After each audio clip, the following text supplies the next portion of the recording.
Kwentong Bayan. Bago tayo magsimula, announcement lang regarding sa tubig ng Banahaw necklace. Ang restock natin, January 15, Monday, lalagyan ko ng stocks ang ating Shopee account. Paunahan na lang mga kabayan ha, kasi sobrang dami talagang nag-aantay. Once na malagyan ko ng stocks yung Shopee account natin, pwede na kayong umorder. Kaya antay-antay na lang tayo mga kabayan, nariyan sa comment section ng link ng ating Shopee account at para sa international shipping, nariyan din ang Facebook page. Simulan na natin ang kwento. Ang kwentong ito ay hango sa totoong buhay.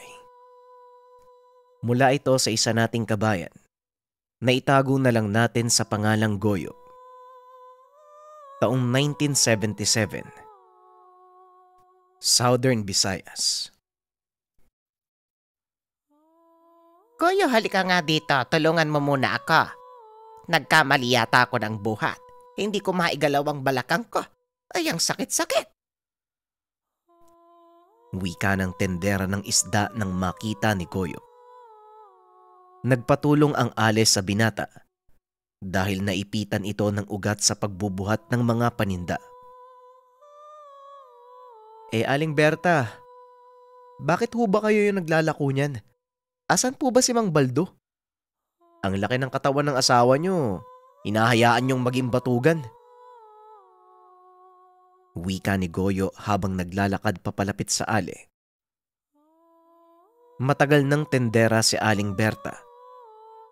Hindi lingid sa kaalaman ng mga kabaryo kung gaano kabatugan ang asawa nito. Madalas itong makita sa sabungan at sugalan.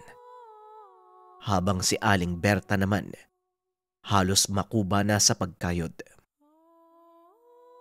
Bagamat kinakainisan ng mga kabaryo, wala naman silang magawa dahil mismong si Aling Berta ang kumukonsente sa asawa.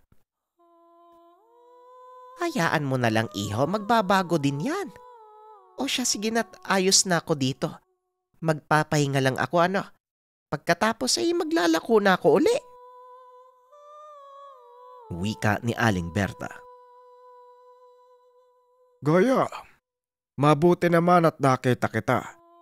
Iho, makikisuyo lang sana ako May mga kailangan akong halamang ugat. Madami pa akong ginagawa kaya hindi ko maasikaso Baka pwede mo kong ikuha nitong mga nakalista. Wika ni Mang Boy, ang binansagang duwag na manggagamot sa baryo. Ay, sus, ang sabihin mo, boy. Takot ka lang pumunta ng mag-isa sa gubat. Kailan ka ba nagpunta sa Kakaoyan, Aber? Wika ni Aling Berta. Natawa naman si Goyo at kinuha ang listahan sa manggagamot. Wala nang ibang nauutusan ang matanda kung hindi si Goyo. Ako na po ang bahala dito, Mang Boy. Mamaya idadaan ko na lang sa bahay nyo. Ihanda nyo na lang po yung bayad Dating gawi po. Tugon ni Goyo. Hindi salapi ang hinihingi niya, kung hindi ang paborito na ginataang saging na saba na ginagawa ng matanda. Bandang tanghali nang magpunta si Goyo sa Kakaoyan, isinabay na din niya ang paunguhan ng kahoy na panggatong sa tahanan. Meron lang 4 na oras si Goyo sa Kakaoyan dahil delikadong magpaabot ng takip silim sa gubat. Pinamumugaran ito ng uri ng aswang na hayop lang sa gubat ang ginagawang pangkonsumo.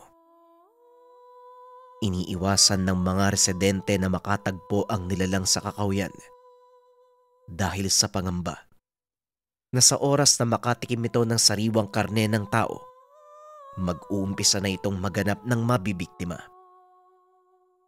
Bibihira din ang mga nangangaso sa Kakaoyan. Ayaw nilang masira ang balanse sa lugar. Sa oras na maubos ang mga hayop, sila na ang isusunod ng aswang. Aba, mukhang mas marami tong pinakuha ni Mang Boy ngayon Mas marami to kumpara nung nakaraang araw. Siguro mas maraming pasyente ngayon. Ito na nga muna yung uunahin ko bago yung panggatong. Mahihirapan na ako maghanap ng mga halaman mamaya eh. Wika ni Goyo sa sarili. Bukod sa kanya, wala nang iba pang malakas ang loob na mag-isang gumagala sa gubat. Sa paniniwala ng iba, naroon lang ang aswang nagbabantay kahit umaga. Samantalang si Goyo naman, may prinsipyo na saka lamang siya maniniwala sa oras na makita ang isang bagay. Naging abala si Goyo sa pangolekta ng mga halamang gamot. Hanggang sa nakarinig ito na tila nag-uusap hindi kalayuan sa kanya. Marahang gumapang si Goyo sa mga halaman. Nagtago sa malaking puno. Tinignan niya kung saan nanggagaling ang tinig. Napatakip ng bibig si Goyo nang makitang kausap ng matadero sa palengke na si Mang Adan, ang kilalang itim na mangkukulam sa baryo na si Tandang Inocencio. Hindi na iwasan ni Goyo na maging mausisa. Pinakinggan niya ang pinag-uusapan ng dalawa. Tay, bakit bumaba pa kayo dito? Baka mamaya may makakita na magkasama tayo eh. Alam mo namang malalim ang galit sa'yo ng mga taga-baryo. Dapat, inintay mo na lang akong umuwi sa atin. Wika ni Adan. Labis ang pagkabigla ni Goyo ng mga sandaling iyon. Nang malamang anak pala ni Tandang Inocencio, ang taong pinagkakatiwalaan ng lahat na bilihan ng karne. Huwag kang mag-alala. Walang makakakilala sa akin kapag nasa baryo na ako. Matagal na din akong hindi nakakapasya. At isa pa, may mga bagong yanggaw na gumagala sa baryo. Tugon ni Tandang Inocencio. Ano bang nangyayari? Ibig sabihin aswang din si Mang Adan? Isa pa, paano may mga bagong yanggaw? Wala namang napapabalitang aswang sa baryo ah. Teka, kailangan malaman to ni Mang Boy. Wika ni Goyo sa sarili. Sa hindi inaasahang pagkakataon, nakatapak ng sanga ang binata. Dahil doon napatingin sa kinaroroonan niya ang nag-uusap. Sino nga dyan? Magpakita ka! Wika ni Adan. Mabilis namang lumayo si Goyo sa lugar. Nang medyo makalayo, kumaripas na ito ng takbo. Hindi na lumingon pa hanggang sa makalabas sa kakawyan. Naiwan ni Goyo ang mga panggatong. Ang nadala lamang ay mga halamang pinakuha ng manggagamot. Naisip ng binata na sa oras na makilala siya ng mga ito, siguradong hindi magiging maganda ang kahihinatnan niya. Hindi ako makapaniwalang kasabwat ng mangkukulam si Mang Adan. Kung may bagong yanggaw, siguradong sila yung may gawa nun. Wika ni Goyo sa sarili. Kagad niyang naisip na maaaring pinapadaan sa karne ang pangyayanggaw ni Mang Adan. Nang makarating sa baryo, pinuntahan niya si Mang Boy. Anong nangyari sa iyong bata ka? Namumutlayang mukha mo. At saka, bakit ka ba hingal na hingal? Tanong ni Mang Boy. Mang Boy, kanina pa ako sa gubat. Nakita ko si Mang Adan, yung matadero sa palengke. Tinawag niyang tatay si Tandang Inocencio, yung mangkukulam na aswang. Narinig ko po mismo sa kanya eh. May mga bago daw na nayanggaw sa baryo natin. Ano pong gagawin? Dapat ba'y pagsabihan sa mga tao dito? Tanong ni Goyo. Sigurado ka ba dyan sa mga sinasabi mo, Goyo? Masama ang magbintag. At isa pa, alam mo naman kung gaano kabait si Adan. Muling wika ni Mang Boy. Nais niyang siguraduhin ang sinabi ng binata. Giniit ni Goyo na totoo ang mga sinasabi. Sigurado siya. Walang dudang si Mang Adan ang nakita niyang kausap ng mangkukulam. Kung totoo nga po yung sinabi ng mangkukulam, delikado po yung lugar natin. Mga bagong aswang, Mang Boy, anong gagawin natin? Nanatiling tahimik si Mang Boy at nag-isip. Samantalang si Goyo naman labis na nag-alala.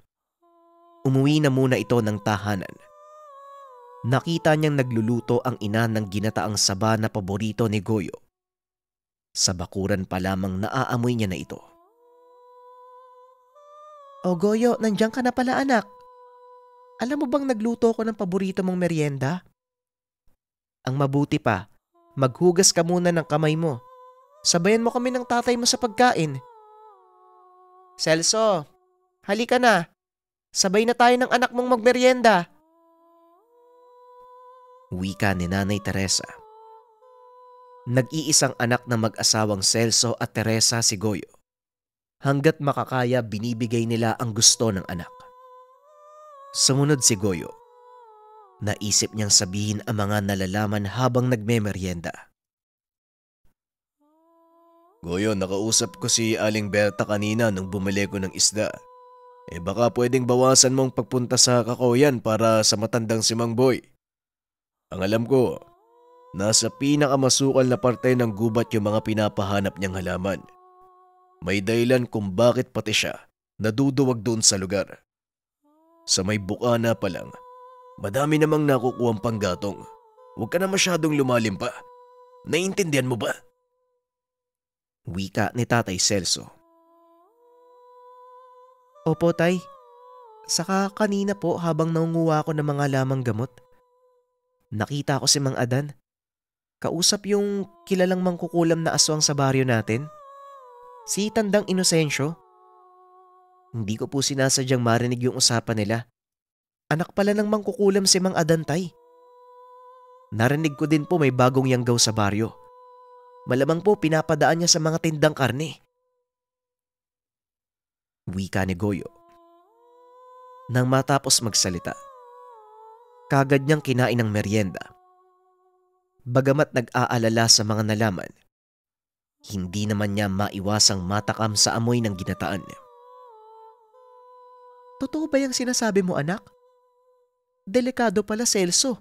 Suki pa naman tayo ni Adan. Mula ngayon, umiwas na lang muna tayo sa palengke. Tama na yung mga isdang lako ni Aling Berta o hindi kaya yung mga gulay na tanim natin dito. Mahirap na, no? Baka mahawa pa tayo ng pagkaaswang. Nasabihan mo na ba si Mang Boy?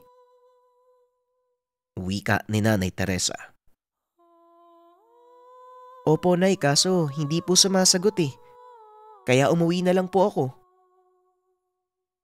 Tugon ni Celso. Paanong sasagot yun? Siguradong duwag yun eh. Parang nung nakaraang 10 taon, may nanalasa dito na 2 manananggal. Nauna pang nagtago sa bahay nila yan si Mang Boy. Iniwan kami mga residente para tugisin yung aswang. Hindi natin maaasahan yan si Mang Boy pagdating sa mga ganyang bagay. Sa panggagamot oo, pero kapag tungkol sa mga aswang, wala nang pag-asa yan. Ewan ko ba, ang sabi pa nga ni tatay, napakatapang yan nung kapanahunan nila eh. Mag-isa nga niyang sinusugod yung kuta ng abwak para bawiin yung kinuwang bata sa baryo. Pero wala namang nakapagsabi kung bakit bigla na lang naging duwag yan eh. Wika ni Tatay Celso. Dahil sa mga narinig ni Goyo, napaisip ito kung ano nga bang nangyari kay Mang Boy. Bakit bigla na lang itong nabansagang duwag na albularyo? Matapos makakain, naglakad-lakad muna si Goyo sa labas ng tahanan.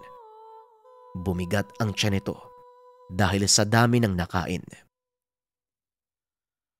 Gaya, mabuti pa't nakita kita.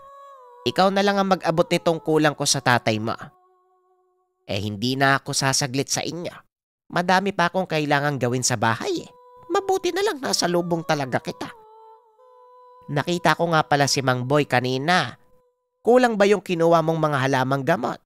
Napilitang pumunta sa Kakoyan. Wika ni Aling Berta. Teka, sobra pa nga po yun eh. Kahit kailan, hindi ko pa siya nakitang pumunta sa gubat ah. Wika ni Goyo. Hindi niya masagot ng direkta ang ale. Hoy Goyo, ano ba yung sinasabi mo? Saan bang napunta yung isip mo? Bigla kang natulala dyan sa gitna ng daan. O siya, madami pa akong kailangang gawin. Maiwan na kita. Matapos magpaalam ng Ali, nagpatuloy na sa paglalakad si Goyo habang iniisip kung ano ang posibleng dahilan ng pagpunta ng matanda sa gubat. Nagpa siya ito na puntahan si Mang Boy upang malaman kung kamusta na ang kalagayan nito at kung nakabalik na ba mula sa gubat. Alam ni Goyo kung gaano kadelikado ang kagubatan, lalo na sa nangyari kanina. Nang marating ni Goyo ang tahanan ni Mang Boy, nakasara ang trangkahan ng bakuran. Teka, wala pa si Mang Boy? Huwag mo sabihing nandun pa rin siya. Maggagabi na. Wika ni Goyo sa sarili. Nag-aalala ito sa kalagayan ng matanda. Iniisip niya kung ano ang posibleng ginawa ng duwag na albularyo sa loob ng gubat. Mag-isa lang ito. Malapit ng magdilim ang paligid. Matyagang nag-intay si Goyo sa labas ng tahanan ng matanda. Naiisip niyang hintayin ito sandali. Kung wala pa rin ito pagsapit ng ilang oras, ipapaalam niya ito sa ama. Baka nangangailangan ng tulong si Mang Boy. Nasa panganib ang buhay. Nang mainip sa paghihintay, minabuti niyang umuwi ng tahanan. Tay, kailangan po ng tulong ni Mang Boy. Wala pa rin pong tao sa bahay niya eh. Kaninang hapon po, nakita siya ni Aling Berta na pumasok sa kakawyan. Baka po kung napano na siya eh. Wika ni Goyo. Baka naman namama siya lang sa baryo. Imposibleng magpagabi yun sa gubat, anak. Hindi nga siya tumatapak sa bukana ng kakawyan kahit umaga eh. Pero sige, para matahimik ka, halika. Magpapasama tayo sa mga kabaryo natin. Itanong natin kung may nakakita ba kay Mang Boy. Wika ni Tatay Celso. Nagbihis lang ito. Kinausap ang ilan sa mga residenteng lalaki. Nagpapasama siyang puntahan ng bahay ni Mang Boy. Sa oras na wala pa rin ito roon, susubukan nilang tignan sa may labasan lang ng kakawyan at baka napano na ang matanda. Kaagad naman silang pumunta sa tahanan ng manggagamot. Pero tama si Goyo. Wala pa rin sa bahay si Mang Boy. Nagtataka ang mga ito dahil hindi naman lumalabas ang matanda ng ganong oras. Nagpa siya silang pumunta sa kakawyan. Pero habang paakyat sila, nasa lubong na nila si Mang Boy. Naglalakad palabas ng gubat. Nang mailawan ito ng sulo, nagulat ang lahat nang makita ang matanda na puno ng mga galos sa katawan. Hindi naman nila malaman kung saan nanggaling ang natamong pinsala ng manggagamot.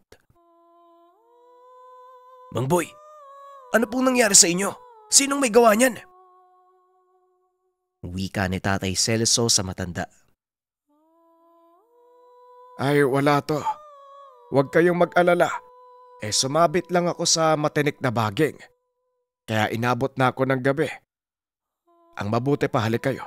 Nakakatakot dito sa gubat. Tugon ng matanda na tila hindi alintana ang sakit sa mga natamong sugat sa katawan. Pero hindi naniwala si Goyo sa dahilan ng matanda. Kabisado niya ang gubat. Sa pagpapabalik-balik sa lugar, alam niya kung ano ang sugat na matatamo sa mga baging. Mang Boy, ano po bang ginawa niyo sa loob ng kakawyan? Bakit ngayon lang ho kayo nakauwi? Malalim na po ang gabi ah. Akala namin na paano ka na eh. Tanong ni Goyo habang nakatitig sa matanda. Tila may tinatakpan itong sugat sa kaliwang braso. Nanlaki mga mata ni Goyo ng matitigang mabuti na napakalalim pala ng pinsala. May nakalimutan akong ipakuha sa'yo. Kaso hindi kita makita. Kaya ako na lang ang naglakas ng loob na pumasok sa gubat. Sayang naman yung mga naihanda kong gamot eh. Masisira kapag hindi kumpleto ang sangkap. Pero ayos lang talaga ako. Huwag kang mag-alala. Ayoko nang bumalik dun. Nakakatakot talaga sa gubat. Akala ko nga, mamamatay na ako sa mga baging na pumulupot sa akin eh. Wika ni Mang Boy. Sa susunod, Mang Boy, magpasama ka na lang po. Matanda na po kayo. Alam naman nating hindi na kayo sanay sa mga ganyang gawain eh. Nakahanda naman po kaming tumulong.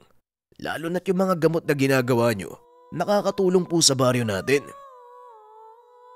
Wika ni Tatay Celso. Nang maiatid nila ang matanda sa tahanan, kaagad namang nagpaalam ang mag-ama na uuwi na. Tay, naniniwala po ba kayo sa mga sinabi ni Mang Boy? Sa tagal ko po sa gubat, ni minsan hindi pa ako nagkaroon ng ganong karaming sugat. Mukha po siyang sinalakay ng mabangis na hayop eh. Wika ni Goyo. Hindi ko din alam, anak. Pero kahit ako, nahihirapan ding paniwalaan yung sinabi ni Mang Boy. Pero kung ano man yun, siguradong may dahilan ng matanda kaya igalang mo na lang. Tugon ni Tatay Celso. Nang makarating sila sa tahanan, naroon si Aling Berta kasama si Nanay Teresa. Kasalukuyang pinapainom ng ale ang ina ng binata. Nay, ano pong nangyari? Tanong ni Goyo. Aling Berta, bakit po kayo nasa labas? Parehas hindi sumagot ang dalawa. Napansin nila ang labis na pamumutla at pag-iyak ni Nanay Teresa. Habang si Aling Berta naman ay patuloy lang sa panginginig. Natataranta na ang dalawa. Nais nilang malaman kung ano talaga ang nangyari. Naisip ni Tatay Celso na baka may masamang loob ang pumasok ng tahanan. Inikot naman ng ama ang buong paligid ng kabayan upang masigurado na walang tao doon o kung ano paman. Aling Berta, ano po bang nangyari dito? Ayos lang po ba si nanay? Muling tanong ni Goyo. Pero walang pagbabago sa dalawa. Labis na pagkabigla at takot ang makikita sa itsura ng mga ito. Hanggang sa biglang sumigaw ang ama at tinawag si Goyo. Tumakbo si Goyo sa likuran ng tahanan. Mabilis niyang pinuntahan ng ama dahil sa pag-aalala. Mula doon may malaking butas papasok ng bahay. Tila sadyang sinira. Kita pa ang bakas ng kamay na may dugo. Tay, ano po yan? Sino pong may gawa niyan? Tanong ni Goyo. Hindi ko din alam, anak. Pero sigurado ako. May kinalaman yan sa nangyari sa nanay mo at kay Aling Berta. Bilisan mo. Kunin mo ang mga kagamitan ko. Kailangan na nating matapalan yan bago pa bumalik yung may gawa. Tugon ni Tatay Celso. Kagad kumilo si Goyo. Kinuha ang mga kagamitan ng ama at mga retaso ng kahoy. Nang matapos ang mag-ama sa pagkukumpuni, sakto namang kumalma si Teresa at si Aling Berta. Aling Berta, ayos na po ba kayo? Ano po ba talagang nangyari dito? Bakit may malaking butas sa likod ng bahay? Tanong ni Celso. Kanina, pauwi na sana ako eh. Bigla ko na lang nasa lubong itong si Teresa. Hinihingal at umiiyak. Akala ko nga, nag-away kayong dalawa, nakapaalang umiiyak, may dugo sa muka. Napansin ko eh, parang merong aswang. Nakasunod sa kanya, mabuti na lang. Dala ko tong pinamili kong bawang. Kung hindi, baka napano na kaming dalawa. Pinagbabato ko eh. Sa palagay ko, epektibo naman. Biglang tumakbo yung aswang. Tugon ni Aling Berta. Umiiyak si Teresa ng mga sandaling ito. Ayon sa kanya, Habang abala sa kusina at naghahanda ng hapunan, nakarinig siya ng sitsit sa likuran ng tahanan. Ang buong akala niya, si Goyo lang ito at binibiro siya. Sinuway pa niya at sinabing mas mabuti kung pumasok na lang ng bahay. Bagyang tumigil ang pagsitsit. Pero bigla na lang may bumangga ng malakas sa dingding. Tumambad sa kanya ang napakapangit na nilalang. Naglalaway ang bibig habang namumula naman ang mga mata. Mabuti na lang. May hawak siya noong kutsilyo dahil nagbabalat siya ng gulay. Nagawa niya itong mahiwa habang nakapatong sa kanya ang aswang. Nang mawala ng balanse ang nilalang, saka siya tumakbo palabas ng tahanan. Doon niya nasalubong si Aling Berta. Tay, mukhang tama nga po yung mga narinig ko sa gubat. May aswang po dito sa baryo natin. Sila po siguro yung nayanggaw ni Mang Adan eh. Anong gagawin natin, Tay? Paano kapag binalikan tayo ng aswang? Tanong ni Goyo. Napapaisip din ng ama. Bakit naman ang asawa ang punterya ng mga ito? Imposibleng nagkataon lang ang lahat ng bagay.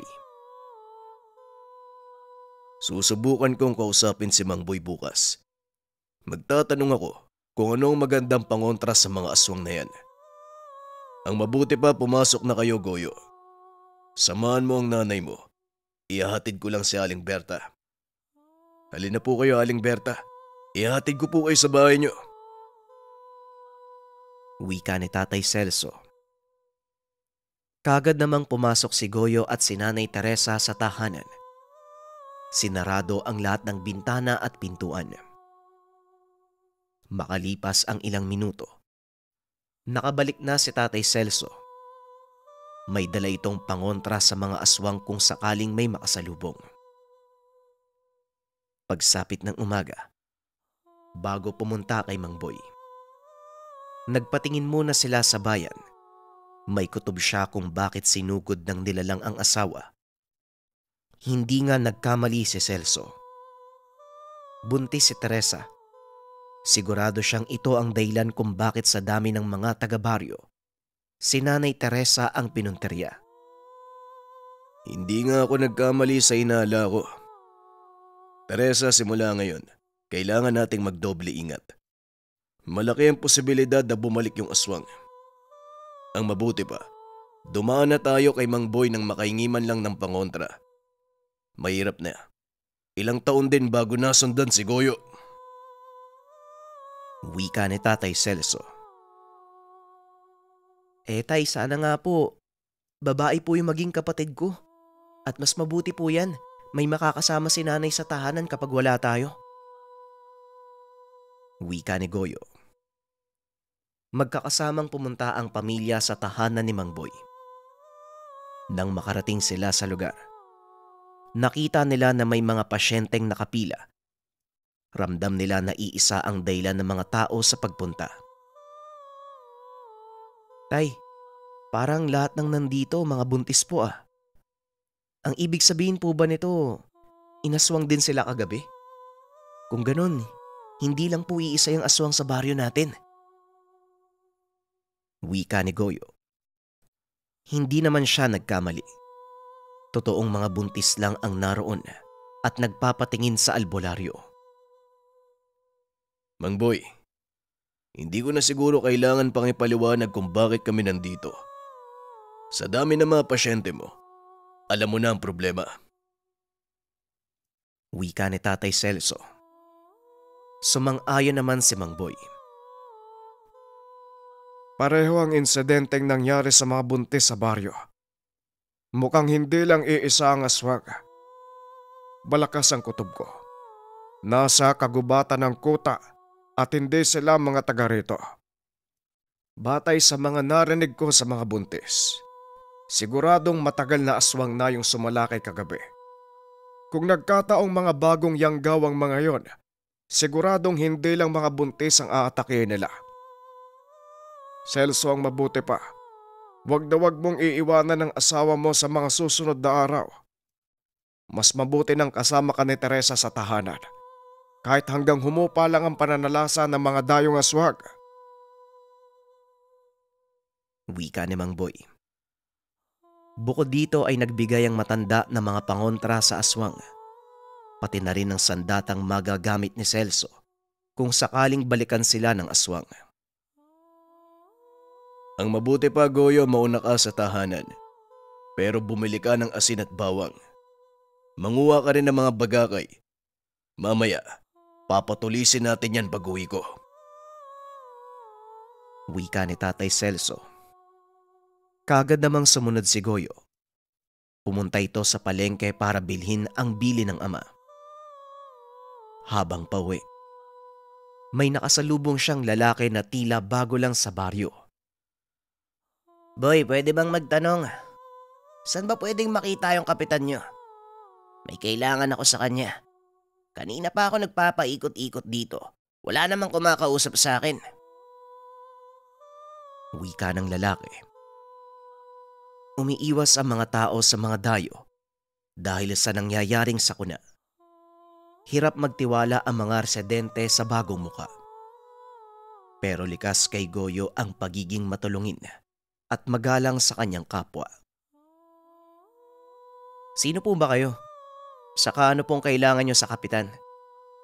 Pasensya na po kayo sa mga kabaryo ko Kagabi po kasi, nanalasa po yung mga dayong aswang sa baryo namin Pinupunterya po yung mga buntis.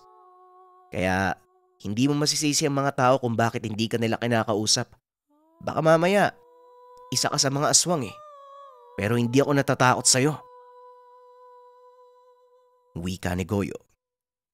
Natawa ang lalaki nang marinig ang mga sinabi nito. Hoy, ano ka ba? Hindi mo kailangang matakot. Sinisigurado ko sa'yo na hindi ako aswang.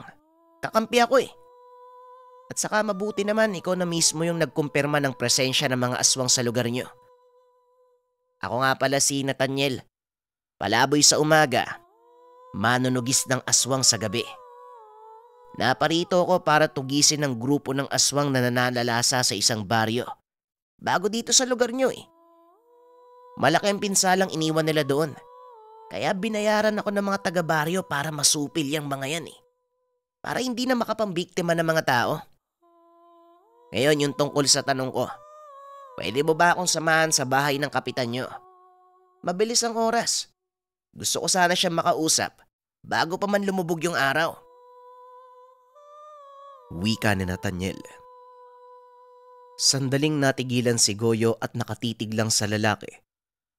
Hirap siyang paniwalaan ang patpating nasa harapan niya. Manunugis ng aswang.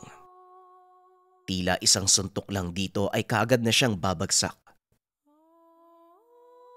Mang Nathaniel, mawalang galang na po Parang mukha kayong gutom na aswang kaysa manunugis Sigurado po ba kayong kaya niyong patayin yung mga aswang na nanggagambala? Pero hindi bale na nga. Hali po kayo, sasamahan kita sa bahay ni Kapitan. Bilisan lang po natin Iuwi ko pa to sa amin yung mga bawang, asin, pangontra sa aswang. Kailangan po naming mag-ingat Sige po, hawakan mo tong asin kung hindi ka talaga aswang. Sige nga. Wika ni Goyo. Tumawa ng malakas si Nathaniel. Hinawakan ang asin. Dahil sa nakita, nakumbinsi ang binata na hindi nga aswang si Nathaniel. Nang makarating naman sila sa tahanan ng kapitan, sandali pang nakinig si Goyo sa usapan.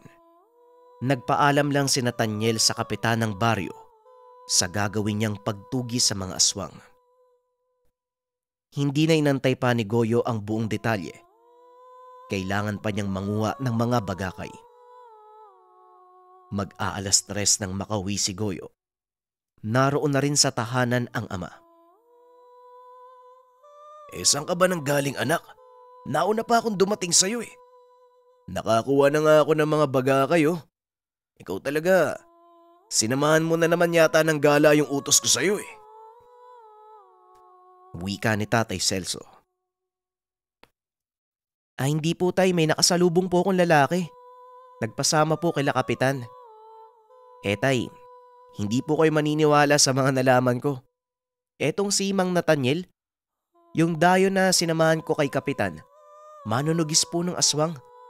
Nandito siya para tugisin yung mga dayong aswang na naghahanap ng mabibiktima.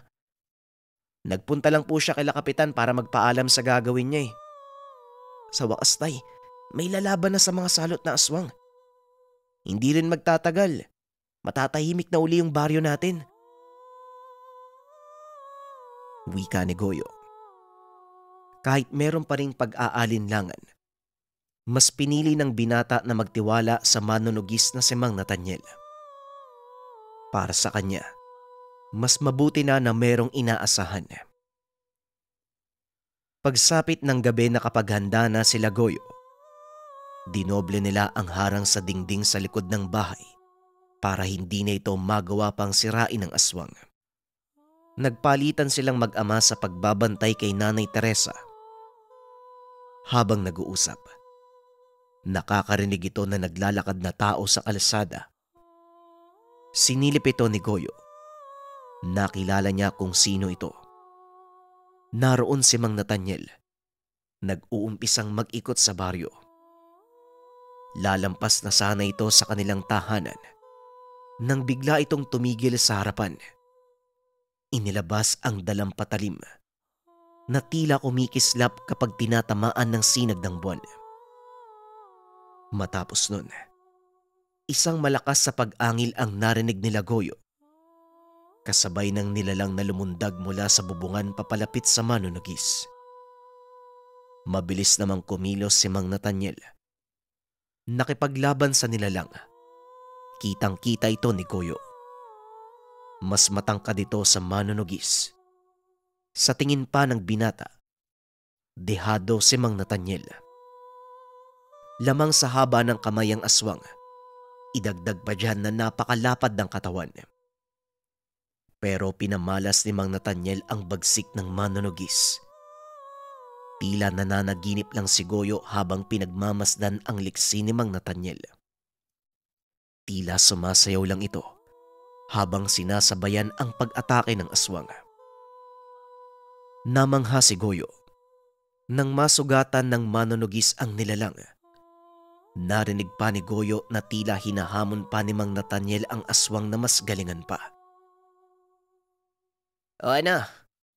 Hanggang dyan ka na lang ba? Mukhang malaki lang kayong tignan. Pero mahina kayo. Tatapusin na kita ha. Marami pa akong papatayin na kalahi mo eh. Wika ni Mang Nathaniel. Tay, tignan niyo po si Mang Nathaniel. Kalaban niya po yung aswang. Kaya niya pong patayin. Wika ni Goyo. Hindi ito nagkamali. Itinarak ni Mang Nathaniel ang hawak. Hiniwa ang katawan ng aswang. Napakahina. Akala ko naman mapapalaban ako dito. Pero sige, lilibangin ko na lang yung sarili ko sa inyo. Wika ni Mang Nathaniel. Habang naglalakad palayo si Mang Nathaniel sa tahanan nila Goyo, bigla itong napaiwas ng mabilis at umatras. Maging si Goyo na nasa bintana, nagulat sa biglaang pag-atras ni Mang Nathaniel. Nung una ay hindi niya malaman kung ano ang nangyari, pero kalaunan naintindihan na ni Goyo ang sitwasyon. Sa unahan, meron pang 3 aswang at habang sa likuran niya, meron pang 2. Aba, mukhang alam nyo na mahina kayo kapag mag-isa. May sasagot kagad sa hamon ko. Pwes tignan natin kung ilang aswang ang mapuputulan ko ng ulo ngayong gabi. Wika ni Mang Nathaniel. Tay, delikado po si Mang Nathaniel. Marami pong aswang na nasa labas. Kailangan niya po ng tulong natin, Tay. Wika ni Goyo. Pinigilan ito ng ama. Anak, naiisip mo ba kung gaano kadelikado at kalakas sa mga aswang na yan? Kaibangan kung lalabas ka pa para tulungan niyang dayo. Baka imbis na makatulong, maging pabigat lang tayo sa kanya. Tugon ni Tatay Celso. Nag-aalala si Goyo. Wala man lang silang magawa. Sa oras na lumabas sila, walang makakapagsabi kung ano ang mangyayari sa kanila o baka kunin ang pagkakataong ito upang makuha ang bata sa tiyan ni Nanay Teresa. Ano? Titingin lang ba kayo? Walang mauuna sa inyo? Wika ni Mang Nathaniel. Sabay-sabay na umatake ang mga nasa harapan. Tinamaan ang manunugis. Nagkasugat ito sa tagiliran, braso at binti. Kaya naman bagyang bumagal ang kilos ni Mang Nathaniel. Kung ganoon, sigurado kayong papatayin niyo ako Pero hindi ko hahayaang mapatay ako nang walang naisasama sa inyo ng kahit isa pa. Muling sabay-sabay na umatake ang mga aswang. Wala nang ginawa pa si Mang Nathaniel. Tumayo siya sa gitna ng daanan. Tinanggap ang pagkatalo at kamatayan. Nagkamali siya sa pagiging padalos-dalos. Labis niyang minaliit ang kakayahan ng mga aswang. Ngayon siya ang mamamatay. Umilag ka, iho! Yuko! Wika ng boses. Kagad naman itong yumuko. Dalawa sa mga aswang ang mabilis na naputulan ng ulo. Umatras ang iba pang aswang. Teka, sino ka? Aswang ka din Iba lang yung itsura mo Bakit mo ko niligtas? Tanong ni Mang Nathaniel. Tinitigan nito ng manunugis at nanlaki ang mga mata nang makumpirmang gabunan ang nasa harapan. Hindi naman sumagot ang nilalang. Kagad na sinugod ang mga natira pa. Isa-isang humandusay sa lupa ang mga nilalang. Wala silang nagawa sa lakas ng gabunan. Tay, tignan niyo po May tumutulong na aswang kay Mang Nathaniel. Wika ni Goyo. Ano? Bakit kinakalaban ng aswang yung mga kalahi niya? Tanong ni Tatay Celso. Maraming salamat. Natigil si Mang Nathaniel sa sasabihin dahil lumalapit sa kanya ang gabunan. Halos maabot siya nito, pero biglang may dalawa pang aswang ang lumabas. Nagawang pigilan ang gabunan. Mang Boy, tama na. Wala na yung mga dayong aswang. Tao na yung inaatake mo. Wika ni Adan, ang matadero sa palengke. Boy, ikalma mo ang sarili mo. Subukan mong makiramdam sa paligid. Magagawa mong bumalik sa anyong tao. Huwag mong kalimutan kung bakit mo ginamit ang anyong yan. Tumutulong ka sa kapwa mo. Wika ni Mang Inocencio. Pilit pa rin nilang pinipigilan ang gabunan. Halos maabot na nito ang leeg ni Mang Nathaniel. Hanggang sa unti-unting nagbalik sa anyong tao ang gabunan. Kasabay din ng pagbabalik sa anyong tao ng dalawa pang aswang na pumipigil sa kanya. Halos lumuwa ang mata ni Goyo sa pagkagulat. Kagad napatakbo sa labas at nilapitan si Nathaniel. Mang Boy? Mang Adan? Ano pong ibig sabihin nito? Bukod sa mangkukulam na aswang na si Tandang Inocencio at Mang Adan, ang gabunan na tumapos sa mga aswang, walang iba kung hindi si Mang Boy. Panahon na siguro, Boy, para malaman ng mga kabaryo mo ang totoo mong pagkatao. Maaring aswang ka. May lahing aswang. Pero ginamit mo rin ang katangian na yan upang tumulong sa iba. Upang tulungan sila sa pangangailangan nila sa espiritual na aspeto, maging sa panggagambala ng mga elemento at nilalang. Wika ni Tandang Inocencio. Dito tuluyang napag-alaman ni Goyo na hindi duwag si Mang Boy. Ang dahilan kung bakit palagi siyang tumatakbo kapag may kalabang aswang sa baryo. Hindi niya kayang kontrolin ang katawan sa pagiging gabunan. Sa oras na makakita siya ng aswang, unti-unting nagpapalit ang kanyang katawan. Kung sino man ang makita, walang pagdadalawang isip niyang papatayin. Si Tandang Inosensyo at Mang Adan ang umaalalay sa kanya upang hindi niya mapatay ang mga inosente. Ang dalawang taong napagbintangan ng kasamaan, sila ang tumutulong kay Mang Boy upang gumawa ito ng kabutihan. Napakalaki ng sakripisyong ginawa ng albularyo para maingatan ang buong baryo. At kahit nagkaroon ng masamang pagtingin kay Tandang Inosensyo at Mang Adan, hindi nila pinansin ang bagay na ito. Dahil para sa kanila, mas nangingibabaw ang kaligtasan ng taong bayan. Kung maaari sana, Goyo, ilihim nyo ang lahat ng nasaksihan nyo ngayong gabi. Hayaan nating isipin ng mga kabaryo natin kung ano man ang nasa isip nila. Hindi na kailangan pang lumabas ang katotohanan.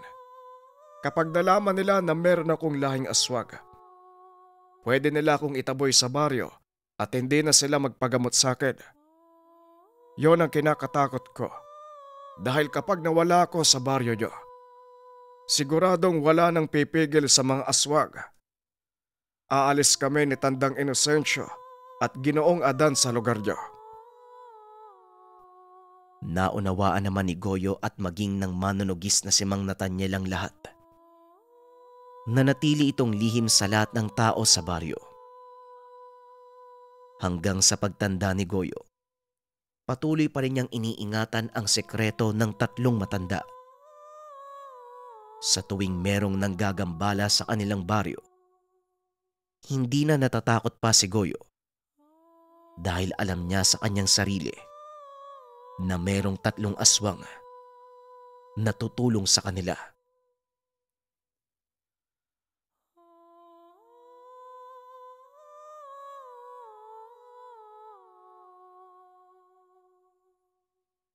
Kwentong Bayan.